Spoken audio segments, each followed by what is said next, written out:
Mateus capítulo 18, versículo 11, vai nos dizer: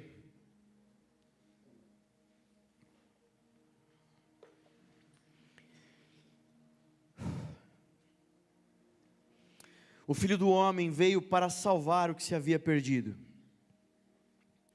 Ou em outra tradução, o Filho do Homem veio para resgatar o que se havia perdido. Hoje nós começamos aqui uma nova série de pregações, amém? Essa série se chama Cultura do Reino. Cultura do Reino. E o porquê e a importância de uma série de pregações? Por que nós fazemos isso? Vira e mexe, nós fazemos séries de pregações. Porque quando nós fazemos uma série, é sinal de que o assunto a ser abordado, tratado com a igreja, tratado entre nós, com a comunidade, significa que esse assunto ele é mais extenso, e não dá para falar num dia só, é necessário dividir em partes.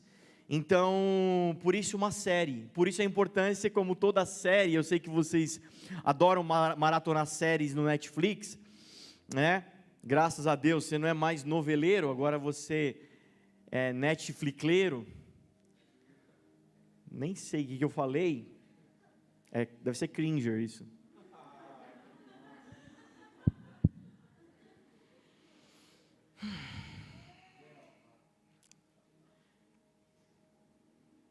Jeová. Então, voltando, foco. Eu sei que você entende, então, a importância de você acompanhar parte a parte, né? Parte a parte. Então, hoje nós vamos tratar um aspecto, um assunto que nós vamos terminar, nem na semana que vem, e talvez nem na outra, a gente vai levar um tempo, entendendo, destrinchando isso. E para mim é um tema que arde meu coração, é um tema que me impulsiona, amo falar disso, falar do reino de Deus, falar da cultura do reino de Deus. Então o que é falar, entender da cultura do reino, é entender do evangelho do reino de Deus. Então nessa série, a gente quer expandir a nossa mentalidade, ou seja, cultura, mentalidade, estrutura de pensamento acerca do reino de Deus. Desmistificar ou entender bem a diferença ou as diferenças entre evangelho da salvação e evangelho do reino. E que nós possamos avançar todos juntos, crescer todos juntos, como em Efésios capítulo 4, que vai dizer que está aí disponível os ministérios de Cristo para a igreja, o apostólico, o profético, o mestre, o pastor, o evangelista, a fim de levar todos, diga comigo com voz de profeta, todos, glória, todos à maturidade, à estatura, ao tamanho de varão perfeito, de filho perfeito. E quem é o filho perfeito? Jesus. Então que nós possamos caminhar como igreja juntos, em direção a isso, a amadurecer mais um pouco, a crescer mais um pouco, em direção ao propósito da igreja com I maiúsculo, o corpo de Jesus, do qual Cristo é o cabeça, a fim de ganharmos esse tamanho, amém? E todos, não adianta só o pastor se desenvolver, e o trabalho de toda a igreja não é para que você cresça a estatura do pastor, é que você cresça, todos, e todos, você sabe, em hebraico, é a palavra todos, que significa, obrigado, vocês estão afiados aqui, hein? Glória, todos é todos, não tem exceção, no corpo de Jesus, não tem anão. Me esforcei tanto para essa piada, gente, nada assim. No corpo de Jesus não tem anãozinho, no corpo de Jesus não tem berçário. Por isso que desde os kids e desde as crianças nós estamos tratando de assuntos relevantes acerca do reino de Deus. Nós não podemos ter crianças falando de confins da terra e adultos falando de mamadeira. Amém. O apóstolo Paulo, para você entender o que eu estou querendo dizer, o apóstolo Paulo vai dizer assim: chega, igreja de Corinto, do leite, chega de tomar leite, é hora de comer do pão vivo. Queremos comer do pão vivo, e hoje nós vamos começar tratando desse assunto, vamos só começar falando desse assunto. E lemos em Mateus 18, 11, o Filho do Homem veio salvar ou resgatar o que se havia perdido. E aí eu preciso que você entenda, todo versículo que é tirado de contexto vai se tornar um pretexto. É necessário que você entenda que todo versículo precisa estar contextualizado para a gente entender ele. E todo contexto de um versículo é o capítulo, ou no mínimo o subtítulo que ele está inserido. E na minha Bíblia, acredito que na sua também, antes do versículo 10 tem um subtítulo: a parábola da ovelha perdida.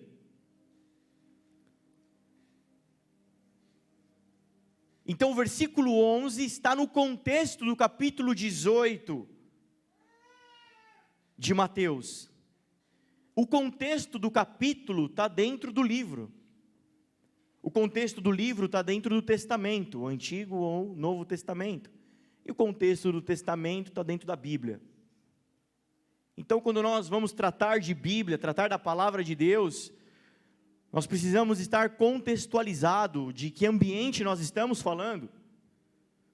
Nós não podemos pegar qualquer versículo a esmo para fazer pretexto do que nós queremos embasar ou falar, ou qualquer coisa nesse sentido. Se trata da palavra de Deus. E quando nós estamos aqui falando do versículo 11, do capítulo 18, do livro Mateus, do Novo Testamento,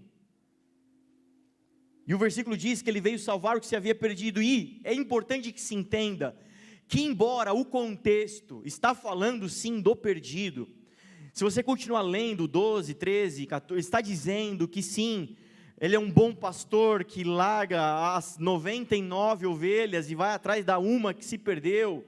Está falando sim do perdido. Embora o versículo está falando do perdido, também faz parte, está no pacote. Mas o que o Filho do Homem veio resgatar e o que se perdeu é o reino.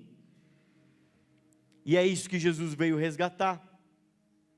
É isso que ele veio salvar.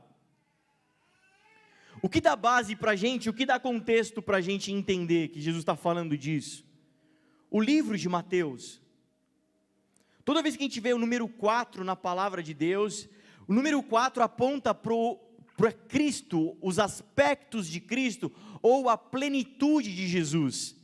4 homens na fornalha, os 4 seres viventes da visão de Ezequiel, de Apocalipse, os 4 evangelhos na Bíblia, Mateus, Marcos, Lucas e João, não estão à toa aí, e nem em ordem à toa, aleatória, mas os 4 evangelhos, cada um revela, mostra um aspecto de Jesus. E no livro de Mateus, o aspecto de Jesus é o Rei Jesus, é o reino de Deus. É em Mateus que o assunto vai ser abordado exaustivamente. Então, toda vez que eu leio Mateus, eu preciso estar dentro de um contexto de reino, do Rei Jesus, do Senhor Jesus, amém? E não à toa Mateus é o primeiro evangelho, porque Jesus, quando aparece, ele começa a pregar: arrependam-se, porque perto está o reino de Deus. Arrependam-se, porque o reino dos céus já está entre vós. E por isso ele é a carta, o livro de entrada do Novo Testamento, porque o Novo Testamento, a porta de entrada do cristianismo, do seguir Jesus, começa com o reino de Deus. E o que Jesus veio resgatar, o que ele veio fazer aqui, e hoje nós vamos tratar acerca do Evangelho de Cristo. É isso, ele veio resgatar, ele veio tomar o reino. Amém? E aí eu quero que você abra o teu espírito, abra a tua mente, o teu coração, para que juntos, mais uma vez falando, a gente cresça nesse entendimento. Amém? Glória. Nós teremos um problema se nós permanecermos no evangelho da salvação. O evangelho da salvação está embutido dentro do evangelho do reino. Mas o contrário não é verdade. O evangelho da salvação é aquele evangelho que vai te dizer: Jesus veio morrer pelos seus pecados e te levar para o céu. E se você aceitar essa mensagem, é como se recebesse uma apólice de seguro. É como se você fosse na seguradora e comprasse uma apólice de vida, de seguro. Só que a apólice de seguro, de vida, ela só passa a valer quando você sabe a resposta, quando o evangelho da salvação é esse: quando eu morrer, quando acabar a minha vida aqui, aí eu vou para o céu, aí eu vou entrar no céu, porque Jesus, ele veio para pagar o seu pecado, porque Jesus, ele veio, porque você era desgraçado, você era terrível, e ele veio para resolver esse negócio. Isso é uma meia verdade, ou nem metade da verdade, talvez uma partezinha da verdade.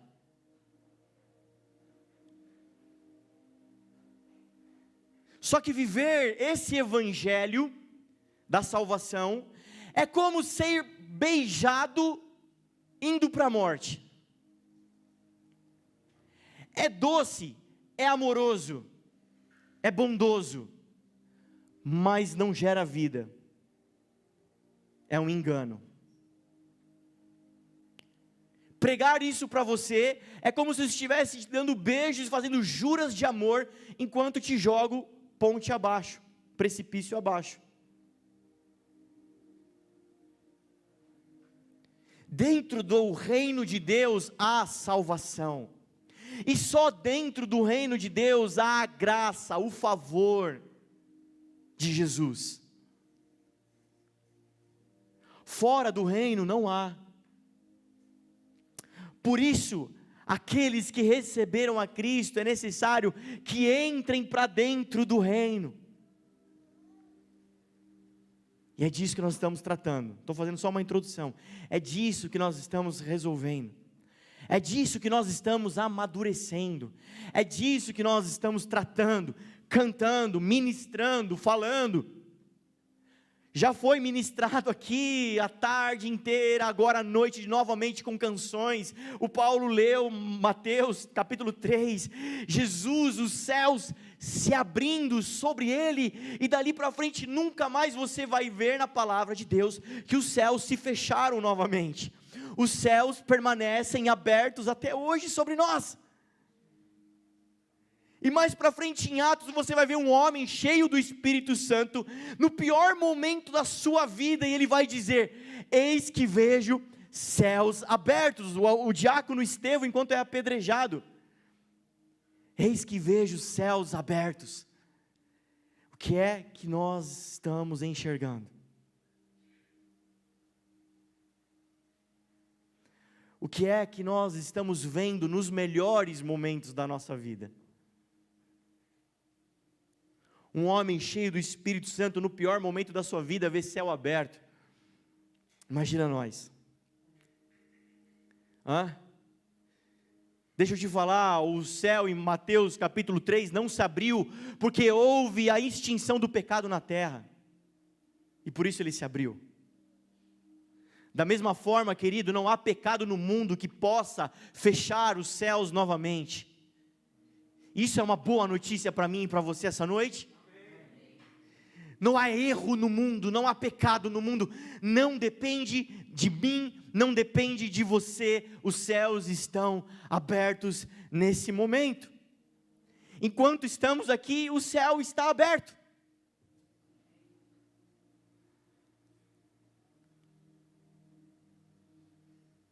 Deus, eu tenho ido à igreja, Deus, eu tenho orado, Deus, eu tenho feito, Deus, eu tenho chorado, eu tenho jejuado, e por que as coisas parecem que não se abrem para mim?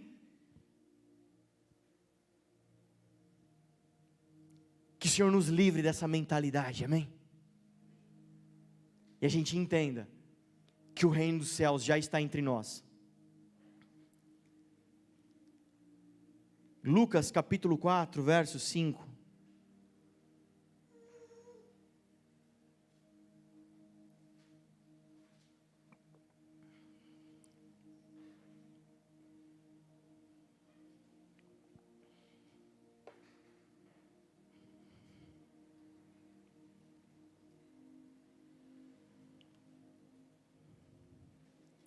Lucas capítulo 4, verso 5, vai dizer: o diabo o levou Jesus, é a tentação de Jesus, levou a um lugar alto e mostrou-lhe num relance todos os reinos do mundo, e lhe disse: eu te darei toda a autoridade sobre eles, e todo o seu esplendor, porque me foram dados, e posso dá-los a quem eu quiser.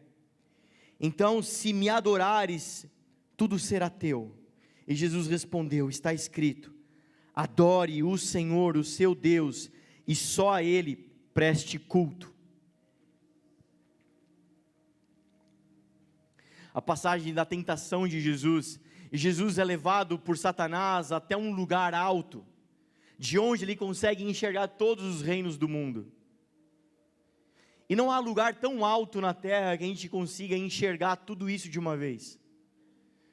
O que nos faz conjecturar, nos permite conjecturar que Satanás leva Jesus a uma dimensão celestial, uma dimensão espiritual, de onde ele consegue ver reinos, todos os reinos do mundo.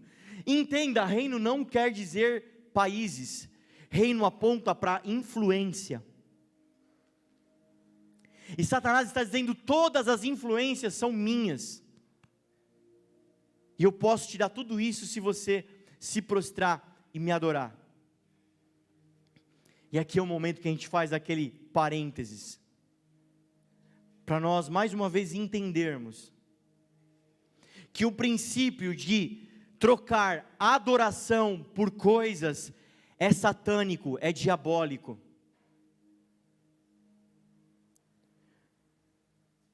Deus, eu tenho te adorado, Deus, eu tenho ido à igreja, Deus, eu tenho sido um bom menino, eu estou tentando ser certinho, Deus, eu estou me esforçando, Deus, eu estou fazendo, não está na hora de eu ser abençoado. Aquele que troca bênçãos por adoração se chama Lúcifer. Mas o princípio de Deus é graça, imerecido. Não há nada que você possa fazer para Ele derramar sobre a sua vida uma porção dele. É graça. É graça. Nós não trocamos a adoração pelo que o Senhor pode fazer pela nossa vida. Se estamos aqui, não é pela promessa que Ele vai arrumar o nosso casamento. Se estamos aqui, não é pela promessa que Ele vai fazer alguma coisa financeira em nós.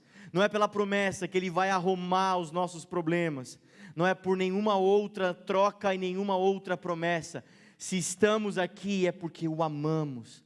Se estamos aqui porque é graça, porque é de graça, porque é não merecido, e assim mesmo Ele fez em mim, em nós, e continua fazendo. Amém?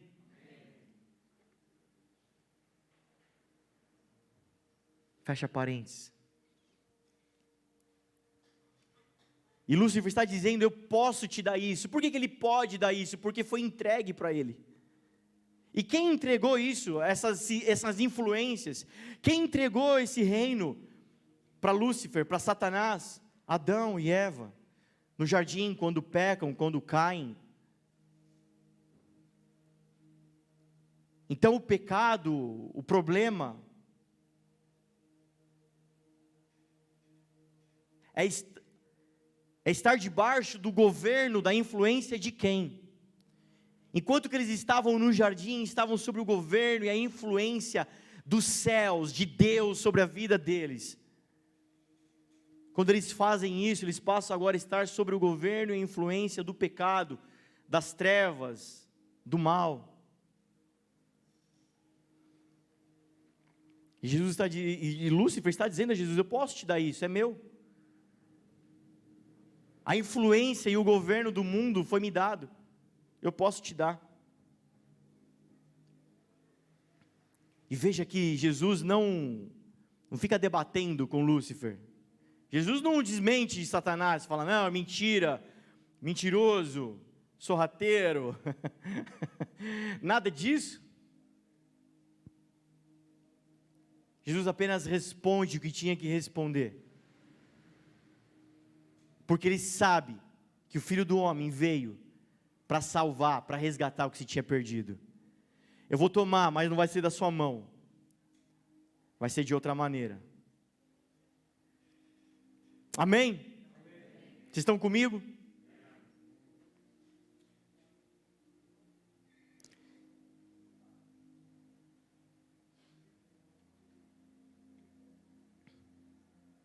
Jesus veio para resgatar o governo de Deus sobre a terra. Então, como é importante como igreja nós entendermos o Evangelho de Cristo. Que Jesus não veio para levar pessoas para o céu, mas Jesus veio para trazer o céu à terra. Jesus não veio para que quando você morrer, você entre no céuzinho e fique nas nuvens tocando harpa com os anjinhos. Jesus veio para trazer o céu à terra. Muito mais do que falar sobre salvação, ele veio representar o reino do Pai na terra. Jesus não pega uma pedra, um caixote e sobe dizendo, a sua primeira pregação: o amor de Deus está entre vocês. Jesus não começa seu ministério, seu sacerdócio, seus 30 anos pregando, Deus ama todo mundo. Jesus começa pregando, arrependam-se, porque o reino de Deus já está entre vocês.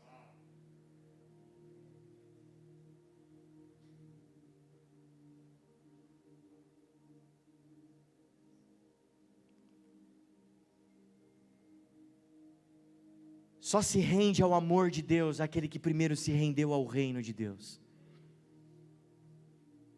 Eu quero que você entenda isso à noite.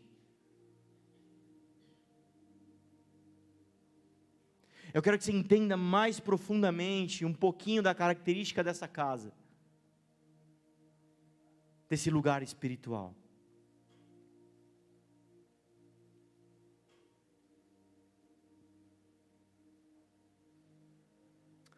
Alguém vai dizer que Jesus aparece de repente como um estraga-prazer, acabando com a festa, com a alegria.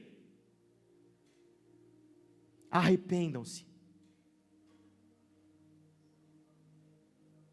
E antes dele, uma voz daquele que clamava no deserto já estava preparando um caminho de arrependimento. Um homem chamado João Batista. Eu não sou o Cristo, eu só preparo o caminho para Ele, e o preparar o caminho para Cristo chegar e se manifestar é arrependimento. E nós queremos a manifestação do amor de Deus, nós queremos a manifestação do poder de Deus, dos benefícios de Deus, sem antes preparar um caminho de arrependimento para entrar no reino dEle.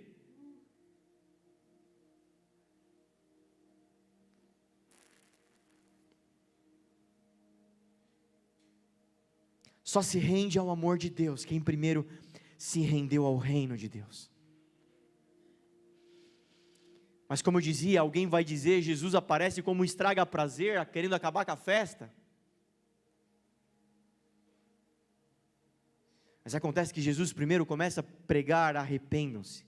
Porque depois ele vai dizer, dos vossos olhos enxugarei toda lágrima.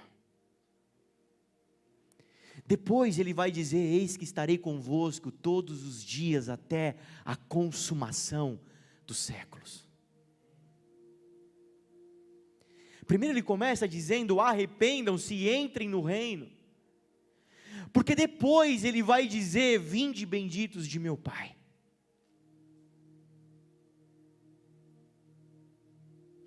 Quando a igreja não entende o evangelho de Cristo, nós passamos a pregar um evangelho falso, um evangelho que não é o de vida. E todo o trabalho aqui, todo o esforço aqui, é para que cada um de nós amadureça, cresça até a estatura de Cristo. Existe um padrão para alcançar.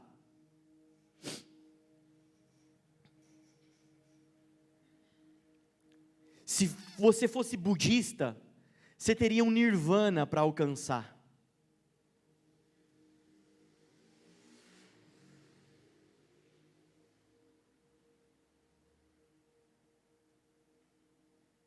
Ser cristão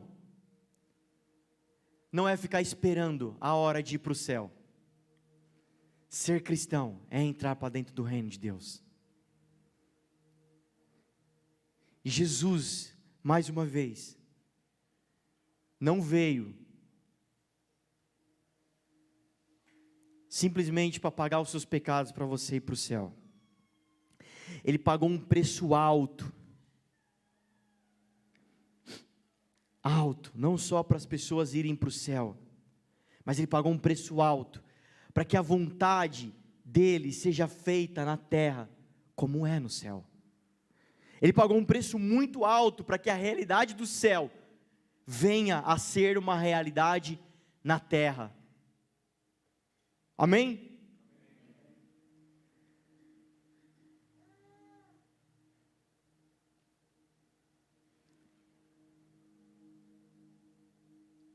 Eu oro nessa noite para que o Senhor venha te imergir dentro dessa realidade. Fecha seus olhos, vamos fazer algo prático. Fecha seus olhos, é rapidinho. Ativa aí o lado do seu cérebro que é o responsável pela imaginação. Sabe? Quando você fecha os olhos, você se concentra. Visualiza o céu. O que é o céu para você? Visualiza aí. Traz essa imagem de como é o céu aí, na sua mente. Agora, nesse céu, tenta ver se você acha algum mendigo andando por esse céu. Vê se nesse céu tem algum coxo, manco, algum pedinte. Tenta ver se tem algum miserável, algum rejeitado. Tenta ver se nesse céu aí, seu, tem algum desprezível, algum desprezado.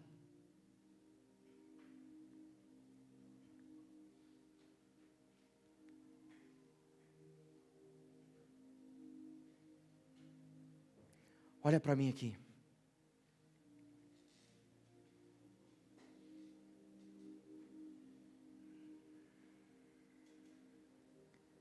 Jesus veio para trazer essa realidade na terra.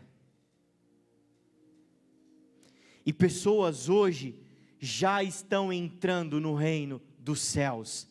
Hoje e agora, já. No céu não há rejeitados. No céu não há depressão. No céu não há síndrome do pânico. No céu não há crise de ansiedade. No céu não há falta de ar.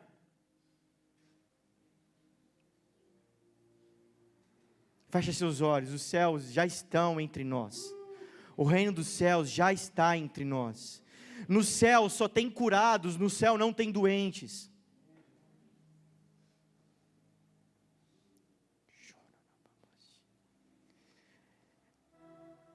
O que eu estou dizendo é que se até hoje você vivia o evangelho da salvação, que se até hoje você está esperando o dia de morrer para ver Jesus, você está esperando o dia de morrer para sentir paz, sentir alegria. Se eu não conseguir te frustrar, é porque eu falhei na missão aqui hoje. Se você não for embora triste hoje, é porque eu não consegui ser claro na transmissão da palavra.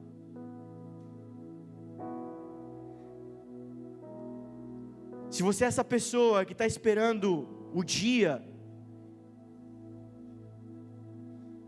em que essas realidades serão presentes em você, a boa notícia é: o reino já está entre nós. Essas realidades já estão entre nós. E pessoas hoje estão entrando no reino de Deus. Pessoas hoje estão experimentando da realidade dos céus hoje na terra. Hoje pessoas estão experimentando o favor de Deus na terra. Como diria alguém que conheço.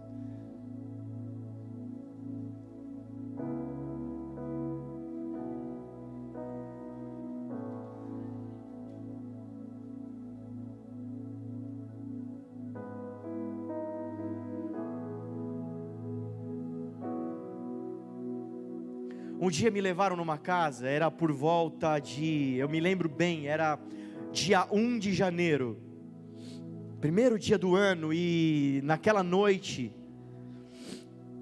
o telefone toca por volta da meia-noite, 11h30, mais ou menos, meia-noite, o telefone toca e me dizem: corre aqui na minha casa, eu preciso de ajuda.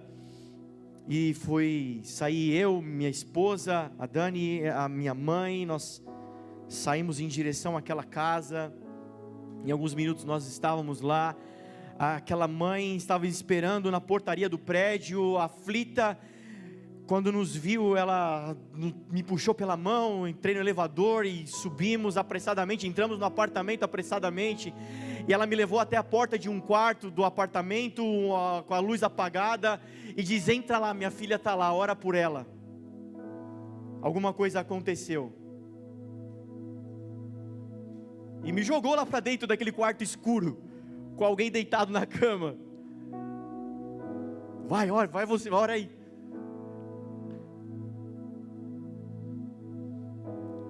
Você sabe, né? Réveillon a gente come muito.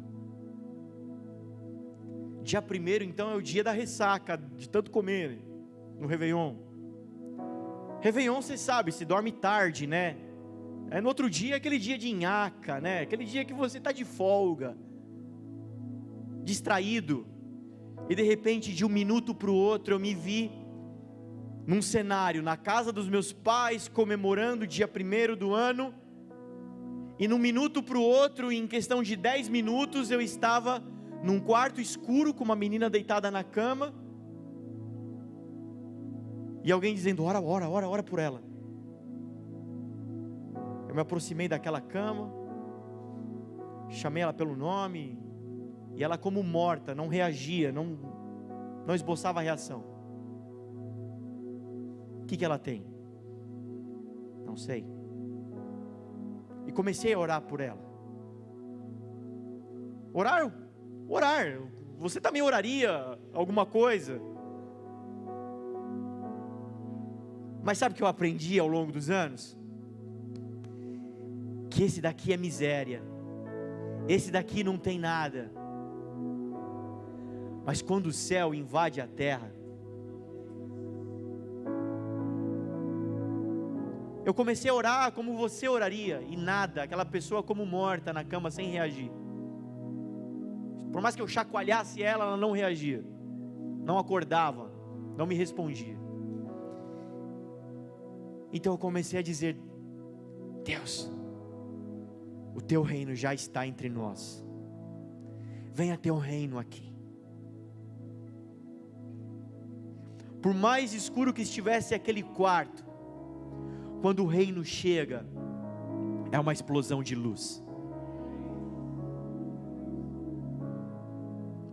Quando eu comecei a orar e ministrar o reino de Deus sobre aquela menina, ela começou a rosnar com uma voz grossa, estranha, e começou a se debater na cama, como naqueles filmes de terror. Falei: entendi. Trata-se de um espírito imundo. Trata-se de um espírito de morte. Mas o reino veio naquele quarto. Ela foi liberta. ela foi salva. Em alguns minutos nós estávamos na cozinha tomando café juntos, e ela sorrindo, feliz, viva, cheia de vida.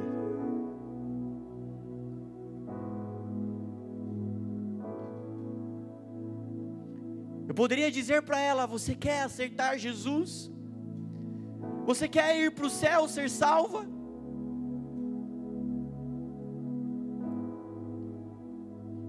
Eu estaria diminuindo o poder de Cristo na cruz do Calvário, porque o poder da cruz vazia de Jesus, porque o poder do túmulo vazio de Jesus, não é para levar pessoas para o céu, mas é para trazer o céu à terra, à pessoa.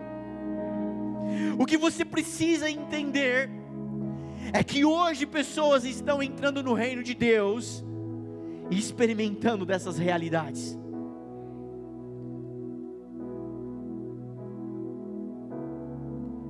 Hoje pessoas estão entrando nessa atmosfera do reino de Deus e recebendo e usufruindo do favor de Deus.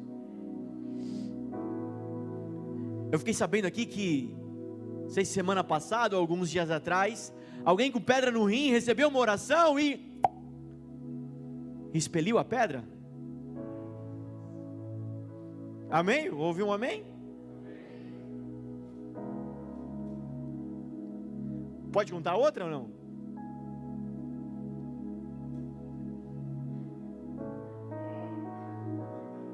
Eu fiquei sabendo que talvez não foi semana passada? Na outra semana, domingo à noite, o Paulo aqui, tomado pelo Espírito de Deus, dizendo repetidamente: a dívida está paga, a dívida está paga, a dívida está paga. O casal olhou para o outro, foi isso assim a cena? Nós devemos 10 mil reais, não temos como pagar. No outro dia a dívida estava paga. Na segunda-feira,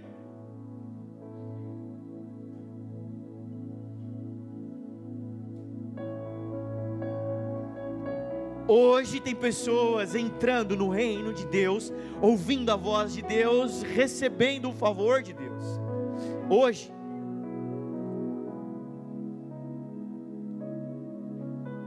como o Guilherme ministrou aqui ousadamente, há uma janela de oportunidade, há uma janela de milagres, há uma janela do poder de Deus ainda sobre nós. Isso chama-se graça, isso se chama Evangelho de Cristo, isso se chama Reino de Deus. Um dia essa janela vai se fechar, como a arca de Noé, levou 100 anos, mas um dia se fechou. É disso que eu estou falando. Quando Jesus terminou a sua obra de salvação na cruz, Ele recuperou o que se tinha perdido. Amém? Amém? Ele tomou o que se tinha perdido.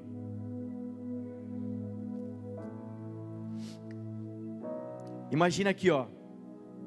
Isso aqui é o reino de Deus. Vamos lá. Isso aqui é o reino de Deus. Eu dei para Stephanie. Eu dei para ela. De quem que é o reino de Deus, igreja? Você sabe a resposta, vai. De quem que é o reino? Da Stephanie. Desculpa, como é que é seu nome? Júlia. Mas a Júlia veio e tomou dela. De quem que é o reino? Está com quem agora? Mas de quem que é? Mas agora está com? Mas é da Stephanie. Sabe o que Jesus fez na cruz do Calvário? Devolveu aquilo que Ele tinha dado.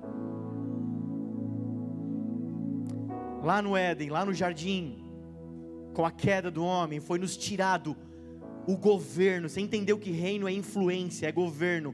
Foi nos tirado o governo, a influência de Deus sobre nós, e fomos levados para outro governo, outra influência, uma influência de morte, uma influência de dor, uma influência de trevas. Sabe o que Jesus fez? Devolveu o governo, a influência sobre a nossa vida, dele. É o que Jesus fez na cruz do Calvário.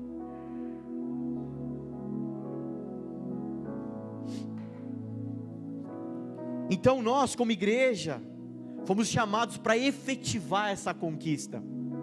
Essa é a nossa vocação, efetivar aquilo que já foi feito. Amém? Como igreja nós somos chamados para pregar o Evangelho, mas o Evangelho é muito mais do que falar de salvação. Embora a salvação é fundamental, mas ela nunca é o fim, ela é só o início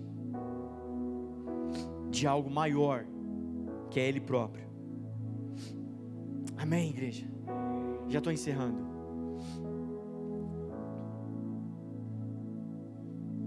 Jesus vem para pregar o Evangelho. O Evangelho, você sabe, o significado é boas novas. Quero te dar contexto para você entender o que quer dizer isso. Essa palavra Evangelho não foi Jesus que inventou, é os romanos que inventaram, que significa boa nova, boa notícia. Assim como eclésia, que da onde vem a palavra igreja, que em português quer dizer chamados para fora. Quando o rei queria dar uma notícia, ele convocava todos para que viessem para fora, saíssem de suas casas, viessem de frente ali para o palácio, onde ele iria, numa tribuna talvez, anunciar alguma coisa. Então era a eclésia, aquela assembleia, os chamados para fora, para ouvir a boa notícia, a boa nova que o rei iria proferir.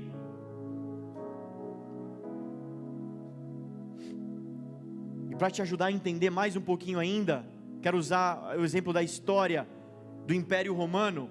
Júlio César, ele tem um filho adotivo que deveria assumir o trono por sucessão. Esse filho chamado Otaviano, e Júlio César morre, e quando chega a vez do filho assumir o trono de seu pai, outro imperador se levanta numa traição, forma um exército e toma o trono, indevidamente. Mas Otaviano fala, não, eu preciso vingar meu pai, eu preciso assumir o trono porque é meu por herança. Ele forma outro exército e faz guerra contra esse imperador. E a batalha derradeira, a batalha final se dá nos barcos, no meio do mar. E Otaviano vence a batalha. E a partir dali ele envia arautos, são mensageiros que vão adiante, que vão antes. Apóstolos, apóstolo é um termo romano, não é de Jesus que inventou, mas é um termo romano, é um mensageiro, um enviado, e esses arautos vão por terra agora, anunciando de vilarejo em vilarejo, o rei venceu, e ele vem para sentar no trono. A boa nova do Evangelho é, o rei venceu, e ele vem para sentar no trono.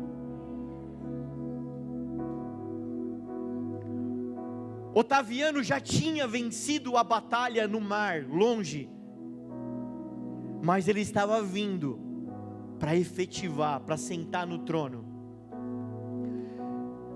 A batalha que Cristo já venceu e nos enviou como mensageiros a anunciar o Evangelho, é a mesma coisa. Ele já venceu, mas ele vem para sentar no trono. E hoje nós como igreja anunciamos, não é uma sugestão o Evangelho é um anúncio. Ele venceu e ele vem para sentar no trono.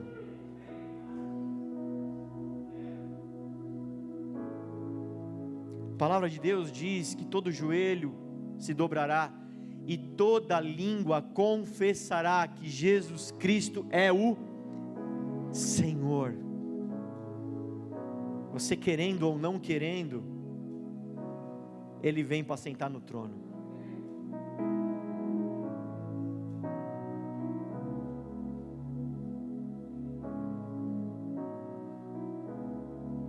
Um dia sobre toda a abominação dos homens, a pedofilia, a pornografia, todos os abusos que a humanidade produz, um dia, e isso não é uma ameaça, é uma promessa. Um dia a ira de Deus vai recair sobre tudo isso.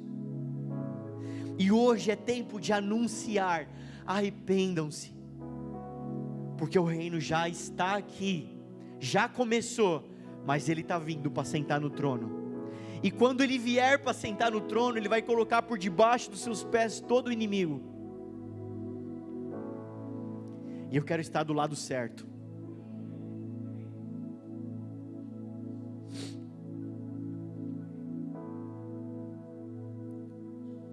Por isso nós estamos pregando acerca do Evangelho de Cristo. O Evangelho de Cristo, além de te salvar, claro, mas é mais que isso. Ele veio trazer o céu já para a terra. Já começou. Já começou. Hoje em partes, amanhã plenitude, completo. Mas hoje já começou o poder de Deus. O poder de Deus já está entre nós, para nos transportar para dentro do reino.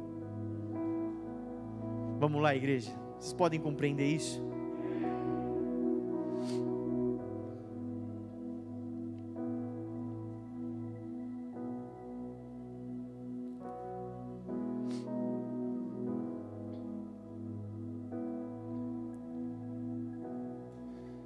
Ser cristão é estar em Cristo, é ser como Cristo, então é estar dentro, é estar no corpo de Jesus, então é estar dentro do reino de Jesus. Não tem um pedacinho do corpo de Jesus para fora do reino, é só dentro do reino que tem o corpo de Jesus. Então estar dentro do corpo é estar dentro do reino, e dentro do reino são essas realidades. Então quando o reino de Deus chega em alguém, as misérias acabam, as tristezas acabam, as depressões acabam, as enfermidades se vão. Eu creio nisso. Você também crê em nome de Jesus? Cara, algo maior, algo mais sublime está entre nós. Já está entre nós, e por isso nós precisamos entender que a cultura do reino também é a cultura da presença. A cultura da presença. Deus, eu ora comigo. Deus, eu oro para que, Deus, hoje, essa noite, Pai, Senhor, pessoas aqui sejam batizadas com a cultura da presença, Pai. Diz que não estão sozinhas, que estão acompanhadas de Ti, Jesus. De que o Senhor não vai embora quando acabar o culto, permanece 24 horas comigo e em volta de mim. Deus nos batiza nessa cultura, nos batiza nessa mentalidade, em nome de Jesus. Aleluia. Olha para mim, a cultura da presença vai dizer: nós, templo e morada dele. Sempre foi plano de Deus habitar na terra com o homem, mas no Antigo Testamento nós vemos Deus visitando a terra, visitação, mas sempre foi o plano de Deus habitar na terra com os homens. Deus habitava no jardim com o homem, mas depois da queda Ele passa a visitar, e mais para frente Ele fala para Moisés: faz um tabernáculo, porque eu quero habitar, ter um lugar na terra onde eu possa habitar entre os homens. Mas você conhece a história? O tabernáculo de hoje sou eu, é você, o templo é eu e é você. Ter a cultura do reino é ter a cultura da presença, de que Ele está dentro de mim, todos os dias, 24 horas por dia.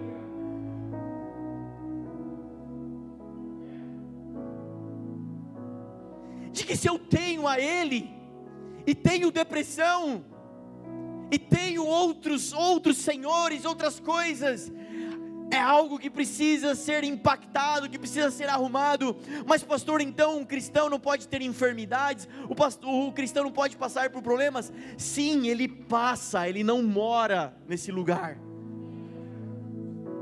Nós entramos por fornalhas de fogo, nós entramos por covas de leão, nós vamos até a cruz se necessário for, mas não ficaremos lá pendurado, apodrecendo. O meu Cristo não está lá mofando até agora, o meu Cristo vive eternamente. Assim você também vai viver.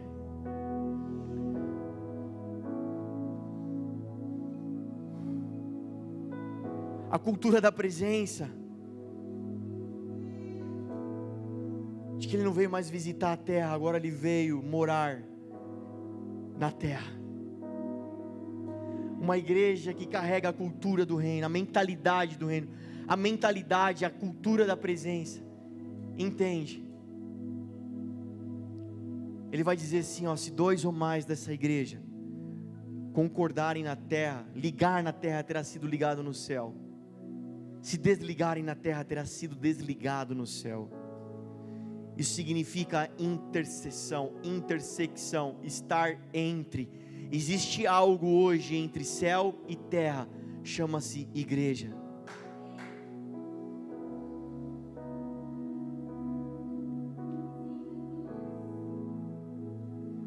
Você conhece a história de Jacó?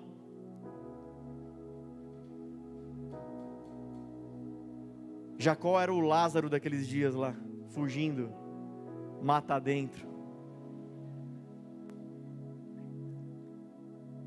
E no meio dessa fuga, ele deita e tem uma visão.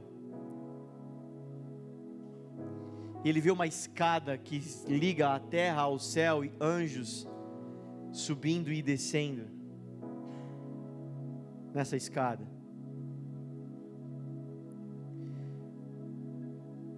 Mas acontece que aquela visão não era para esses dias. A visão era para a descendência dele. Sabe quem está na descendência dele? Sertor miserável, Jesus Cristo de Nazaré. E sobre Jesus há a mesma visão. Eis que vejo os céus abertos, os anjos subindo e descendo. Só que agora esses céus nunca mais se fecharão. Nesse exato momento há esse fluxo acontecendo sobre mim, sobre você, sobre esse ambiente, sobre essa casa. Vamos lá, tem alguém aí? Tem alguém que entende isso em nome de Jesus? A cultura da presença, Ele já está aqui entre nós. Ele já habita aqui entre nós. O Pai já está na terra, porque Ele está em mim, Ele está em você. O mundo precisa de um Pai, precisa ver Deus, e Ele verá em mim e verá em você. Em nome de Jesus.